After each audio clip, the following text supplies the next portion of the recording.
Welcome குட்டி kitchen. இன்றைக்கி நாம் வெண்டைக்காய் காரக்குழம்பு கேரட் பொரியல் பார்க்கலாமா? அதுக்கு வெண்டைக்காயை கட் பண்ணி வெறும் கடாயில் சேர்த்து நல்லா வதக்கி எடுத்துக்கணும். இது வதக்கிறதுனால குழம்புல குளகுழப்பு தன்மை இல்லாமல் நல்லாயிருக்கும் குழம்பு. ஒரு சின்ன லெமன் அளவு புளி தண்ணியில் ஊற வச்சு கரைச்சி அதையும் எடுத்து வச்சுக்கிட்டு ஒரு கடாயில் நல்லெண்ணெய் சேர்த்து கடுகு கருவேப்பிலை தூள் பண்ண வெந்தயம் சேர்த்து தாளிச்சிட்டு வெங்காயம் கட் பண்ணி வச்ச வெங்காயம் சின்ன வெங்காயமும் சேர்த்து நல்லா வதக்கி விடணும்.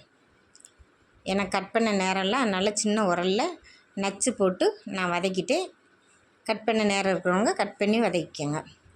இப்போ மிக்ஸி ஜாரில் ஒரு பெரிய வெங்காயம் 2 தக்காளி 1 ஸ்பூன் துருவின தேங்காய் சேர்த்து நைஸாக அரைச்சி அதையும் வதங்கிட்டு இருக்க வெங்காயத்தோடு சேர்த்து நல்லா வதக்கிட்டு சாம்பார் தூள் 1.5 டேபிள் ஸ்பூன் போட்டு நல்லா வதக்கிடணும்.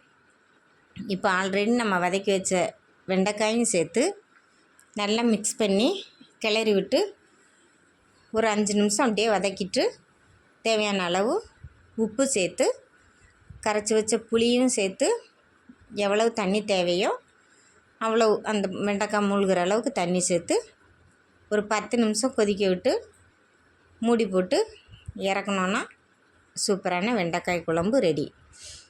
காரசாரமாக புளிப்பாக இருக்கிற இந்த வெண்டைக்காய் குழம்புக்கு சைட் டிஷ்ஷாக கேரட் பொரியல்.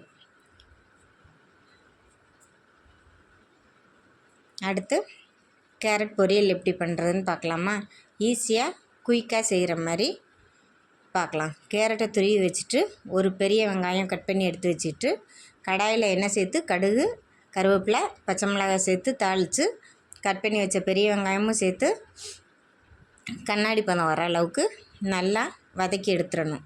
இப்போ துருவி வச்ச கேரட்டும் சேர்த்து ஒன்று சேர்த்து நல்லா மிக்ஸ் பண்ணி வதக்கிட்டு தேவையான அளவு உப்பு சேர்த்து வதங்கினதுக்கப்புறம் தேங்காய் துருவல் சேர்த்து நல்லா மிக்ஸ் பண்ணி இறக்கிடணும். உடனே சாப்பிட்றா இருந்தால் தேங்காய் பூ தூவின உடனே இறக்கிடலாம். ஸ்கூலுக்கு எங்கே கொடுத்து விட்றா இருந்தால் நல்லா வதக்கி இறக்கணுன்னா சூப்பரான கேரட் பொரியலும் ready. Like, share and subscribe.